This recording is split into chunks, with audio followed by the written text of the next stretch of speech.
तर नमस्कार मित्रांनो, मी सौरभ बिरारी आणि माझ्या एका नवीन व्हिडिओमध्ये मी तुमचं स्वागत करतो। तर मित्रांनो, आपला साऊथ कोरियामधला दुसरा दिवस आहे आणि आज आपण मस्त एक टूर बुक केलेली, ज्याचं नाव DMZ टूर, म्हणजे डिमिलिटरायझिंग झोन, ज्याच्यामध्ये आपल्याला डायरेक्टली नॉर्थ कोरियाच्या बॉर्डरवरती घेऊन जातात, म्हणजे साऊथ कोरियाची बॉर्डर, त्यानंतर हा DMZ येतो जो डिमिलिटरायझिंग झोन आहे, आणि त्याच्यानंतर डायरेक्ट नॉर्थ कोरिया, म्हणजे आपल्याला नॉर्थ कोरिया पण बघता येतं इकडून, आणि बाकी यांची हिस्ट्री वगैरे, मिलिटरीचे बंकर्स वगैरे सगळं बघता येतं। तर सकाळी 7लाच निघालो होतो आम्ही, खूप थंडी होती त्याच्यामुळे मी शूट नाही केलं। तर एक पाऊण तास आम्ही पुढे आलेलो आहे आणि तिकडून आता ते आपल्याला घेऊन आलेले एक सस्पेन्शन ब्रिज म्हणून येते, तो दाखवणार आहे, आणि इकडचे काही मिलिटरीचे बंकर आहे जे US आर्मी वगैरे यूज करायची, ते दाखवत आहे। तर बघा इकडे बंकर बघा तुम्ही, तर अशा पद्धतीचे बंकर बनवले त्यांनी तेव्हा लपण्यासाठी, आणि इथे ते राहायची US मिलिटरी, कारण की साऊथ कोरियाच्या साईडने US मिलिटरी वगैरे त्यांनी वॉर केला होता नॉर्थ कोरियाच्या विरोधात, कारण की नॉर्थ कोरियाने पूर्ण कॅप्चर करून घेतलं होतं। म्हणजे इथं पहिले जपानने कब्जा केला होता, पहिले जपानचं राज्य होतं इकडे, त्याच्यानंतर मग कोरिया झालं। कोरियामध्ये पण मग दोन प्रकार पडले, साऊथ कोरिया, नॉर्थ कोरिया, मग त्यांच्यात पण वॉर झाले मोठे मोठे। नॉर्थ कोरिया खतरनाक होतं, त्यांनी डायरेक्ट 80-90% कब्जा करून घेतला त्याच्यावर। मग अमेरिका वगैरे सगळे एकत्र आले, मग त्यांनी तिकडे वॉर केला, मग हळूहळू परत पूर्ण अर्ध परत कोरिया घेतलं, मग त्यांच्यामध्ये डिवायडेशन झालं साऊथ कोरिया, नॉर्थ कोरिया, आणि तीच हिस्ट्री आज तुम्हाला मी दाखवणार आहे। आता व्हिडिओ तुम्ही पूर्णपणे बघत राहा। तर आता भरपूर चालत आले, 15-1 मिनटं वरती हायकिंग आहे थोडी, पण थंडी त्याच्यामुळे वॉर्म झाली आता बॉडी। आता मी तुम्हाला दाखवतो इथलं बंकर, आता हे सेकंड बंकर आहे आणि पुढे सस्पेन्शन ब्रिज आहे। हे बघा सेकंड बंकर आहे आणि पुढे सस्पेन्शन ब्रिज आहे, ते पण दाखवतो। बाकी बर्फ बघू शकता तुम्ही, जेवढं व्हाईट आहे सगळा बर्फ आहे, आणि व्ह्यू बघा जबरदस्त।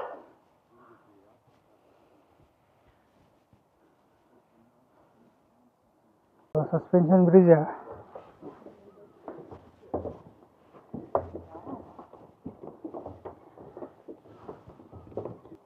दोघं साईडला माउंटन्स आहे।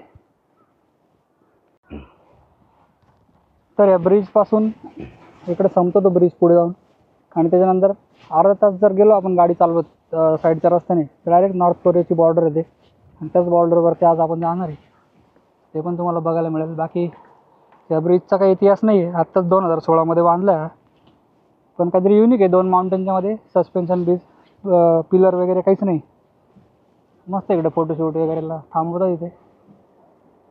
टूरमध्ये तुम्हाला हे पण ॲड करावं लागेल, तेव्हा ते इकडं आणतील। तर मित्रांनो, इकडे टाईम खूप पाळला जातो। सकाळी 7 वाजता आम्हाला बोलवलं होतं त्यांनी मॅंगडॉम स्टेशन एक्झिट 8ला, तर आम्ही गुगल मॅप थ्रू गेलो, पण आम्ही दुसऱ्याच ठिकाणी पोहोचलो, तेव्हा काहीतरी 7ला 5 मिनटं कमी होते, पण मग रस्ता चुकल्यामुळे आम्ही सांगितलं की आम्हाला थोडंसं विसरलो आहे आम्ही रस्ता वगैरे। तर एखादा काय म्हटलं असतं की ठीक आहे या तुम्ही, आम्ही थांबतो, ती बोलली नाही 5 मिनटात या, नाही तर आम्ही निघून जाऊ। तर त्याच्यानंतर पण आम्ही गाडी टॅक्सी वगैरे केली, आणि 7 वाजून 5 मिनटं झाले होते, तिचा लगेच फोन आला, तुम्ही 1 मिनटात आले तरच आम्ही थांबू, नाहीतर आम्ही निघून जाऊ, फक्त 1 मिनटं थांबणार आहे। आणि पूर्ण निघायवर आले तेवढ्या टॅक्सीवाल्यांनी बसच्या पुढे गाडी लावली, आणि लगेच आम्ही उतरून बसमध्ये आलो। त्याच्यामुळे टाईमच्या बाबतीत एकदम खतरनाक आहे लोक, टाईम खूप पाळला जातो इथे। त्याच्यामुळे आता या टूरमध्ये पण त्यांनी टाईम दिलेला आहे, त्या टाईमाच्या आत्ता आता खाली जावं लागेल। आता खाली चाललो आहे आम्ही, तर असंच एक एक लोकेशन एक्सप्लोर करणार आहे, तर व्हिडिओ बघत राहा तुम्ही। तर इथून चाललो आता परत खाली, तर बसने परत आता आपण जाणार आहे नॉर्थ कोरियाच्या साईडला। मस्त मजा येते, इतके दिवस फक्त ऐकलं होतं नॉर्थ कोरिया, आज डायरेक्ट काहीतरी बॉर्डर तरी बघायला मिळेल, लोकांना ते पण बघायला नाही मिळत, आम्हाला ते बघायला मिळतंय, भारी वाटतं एकदम। Free time, so you can enjoy this area. And as I said, the Imjinga Peace Park here is an emotional place, but you can find the theme park. That makes sense, right? But the theme park is quite important. So up there, I will explain why we need theme park here. And then shall we go up this way? आता आपण दुसऱ्या स्पॉटला आलो, इमजिंग park म्हणून आहे, तिकडेच घेऊन चालले। Morning, I took the shower, no smell. You can come closer to me, it's okay, don't worry. And over here on the right side, you can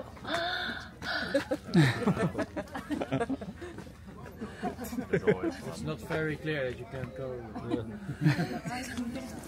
It's quite big size, right?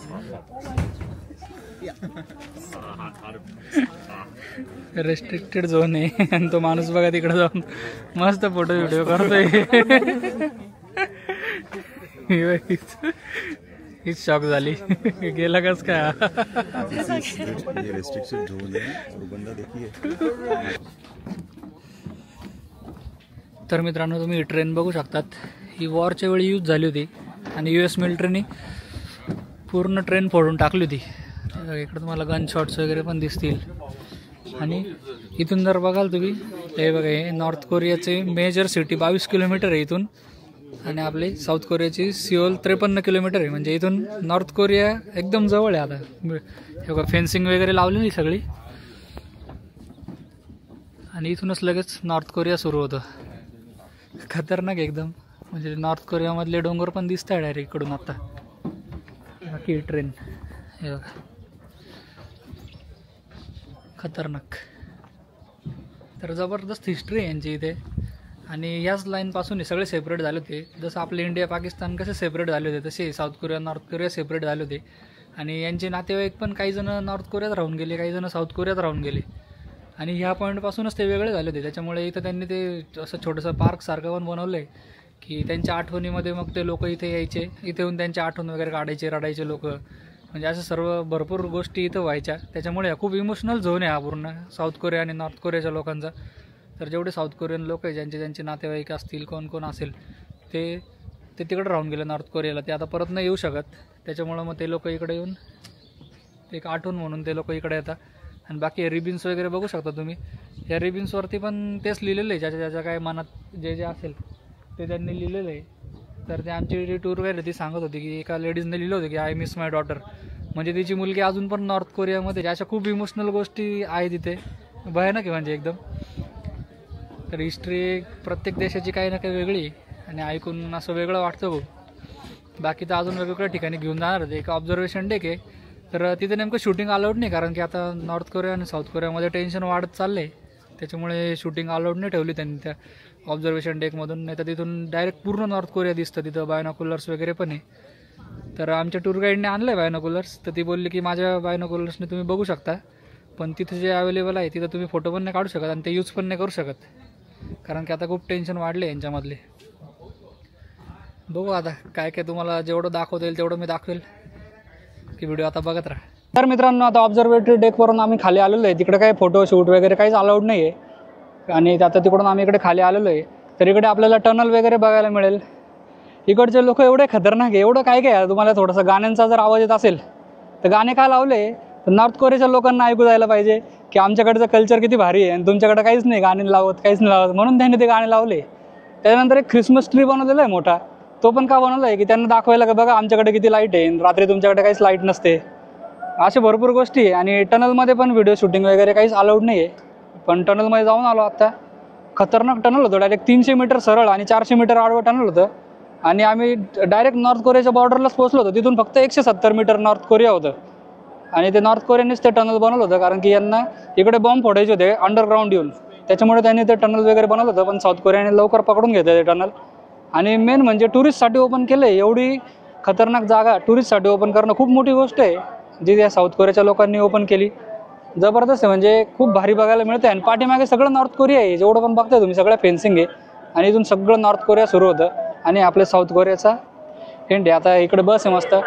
आमची बस आहे. आता आम्ही जाणार आहे बसमधून परत return कारण इकडे जास्त वेळ थांबायला अलाउड नाही आहे. इकडून चाललो आहे कारण की बसचे परमिट असतात.